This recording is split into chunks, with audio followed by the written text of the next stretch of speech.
Magtatawag ito ng maraming pera. Kayo mismo ay magugulat dahil magsusunod-sunod ang pera na darating po sa inyo sa pamamagitan ng sipag at tiyaga at sa mga gatong mga pamamaraan. Hindi magiging mailap sa inyo ang swerte. Ang swerte ang kusang lalapit sa inyo. Kumuha ko po ng bulak at ang bulak na ito ay pagagaanin ang daloy ng swerte, lalo na sa pera. Napaka-epektibo po nito. Kaya kung kayo po ay laging walang pera, ay gawin nyo na po ito. Ito ay kukuha ka lamang po ng cinnamon, powder na cinnamon. Mainam po na gawin nyo po ito ay sa umaga. Ang paggawa ng mga ganito ay may 100% kang paniniwala.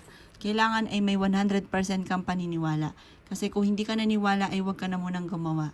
Dahil magiging wa-effect po ito. Kailangan may 100% kang paniniwala. At pagkatapos nyo pong gawin po ito, kumuha po kayo ng barya. Ngayon, kahit magkano po, basta barya.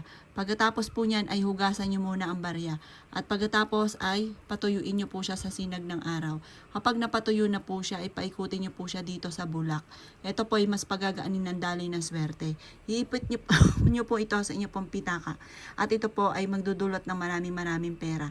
Ito po ay hahakot ng maraming pera. Kayo mismo ay ma-amaze dahil magsusunod-sunod ang maraming pera na darating sa inyo.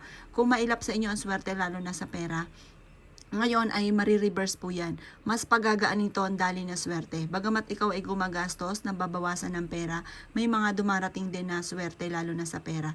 Proven po ito, napaka-epektibo po nito. Kaya kung ikay gagawa ng ganitong mga pamamaraan, gawin nyo na po siya. At kayo mismo ay magugulat dahil siksikliglig at umapot, maraming blessing ang darating po sa inyo. Kayo mismo ay maa-amaze dahil kung dati-rate, ginawa nyo na lahat pero lagi kang walang pera. Ito naman, lagi kang dadaling kung saan lagi ikaw ay magkakaroon ng pera. Gawin nyo na po ito, epektibo po ito. Basta may 100% ang paniniwala at lagi kang positive. Lagi mga magaganda ang sasabihin.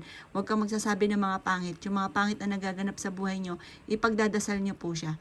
Subukan nyo po itong gawin at makikita nyo kagad ang bilis na resulta.